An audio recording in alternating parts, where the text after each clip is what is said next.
AFC নারী Asian বিশ্বকাপ বাছাই পর্বে কঠিন মিশন নিয়ে মিয়ানমারে গেছে বাংলাদেশ নারী ফুটবল দল। হাতেও খুব বেশি সময় নেই। আগামী রোববারই মাঠে নামতে হবে বাহরাইনের বিপক্ষে। তার আগে কন্ডিশনিং ক্যাম্পে মানিয়ে নেয়ার বড় চ্যালেঞ্জে পিটার বাটলারের দলের।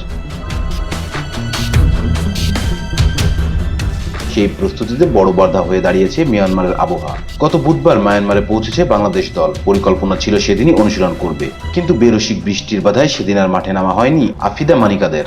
বৃহস্পতিবার একই পরিস্থিতি ছিল মিয়ানমারে, তবে সেদিন বৃষ্টির মধ্যেই অনুশীলন সেরেছে বাংলাদেশ।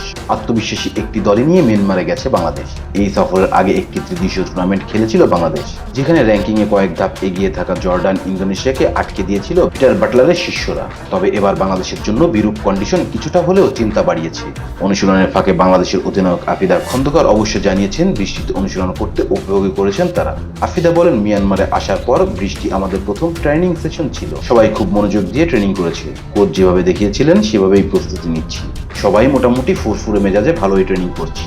মিয়ানমারের কন্ডিশনের সঙ্গে মানিয়ে নিতে সমস্যা হবে না বলে জানিয়েছেন বাংলাদেশের এই অধিনায়ক। তিনি বলেন, বৃষ্টিতে অনুশীলন করতে ভালোই লেগেছে। যেহেতু কয়েকদিন আগে এসেছি, এখানকার কন্ডিশনের সাথে আস্তে আস্তে মানিয়ে নিতে সুবিধা হচ্ছে। অনুশীলন নিয়ে মাহমুদা আক্তার অনন্যা বলেন, বুধবার আমরা মিয়ানমারে পৌঁছেছি। আমাদের ট্রেনিং করার কথা ছিল, কিন্তু প্রচন্ড বৃষ্টির কারণে আমরা মাঠে অনুশীলন করতে পারিনি। জিমায় সময় কাটিয়েছি। বৃহস্পতিবার প্রচুর বৃষ্টি হয়েছে, তার মধ্যেই আমরা অনুশীলন সেরেছি। আর এর মাধ্যমেই আমাদের যে ট্রেনিং অ্যাক্টিভিটি আছে সেগুলো যথাযথভাবে করেছি। সবাই সুস্থ আছে, ভালো আছে। সি গ্রুপে নিজেদের প্রথম ম্যাচে রবিবার বাহরাইনের বিপক্ষে মাঠে নামবে বাংলাদেশ। দ্বিতীয় ম্যাচে স্বাগতিক মিয়ানমারের বিপক্ষে আগামী 2 জুলাই এবং 5 জুলাই শেষ ম্যাচে তুর্কমেনিস্তানের বিপক্ষে খেলবে Bangladesh. Rezon Islam, B sports. Please subscribe our channel to get more information about Cricket World.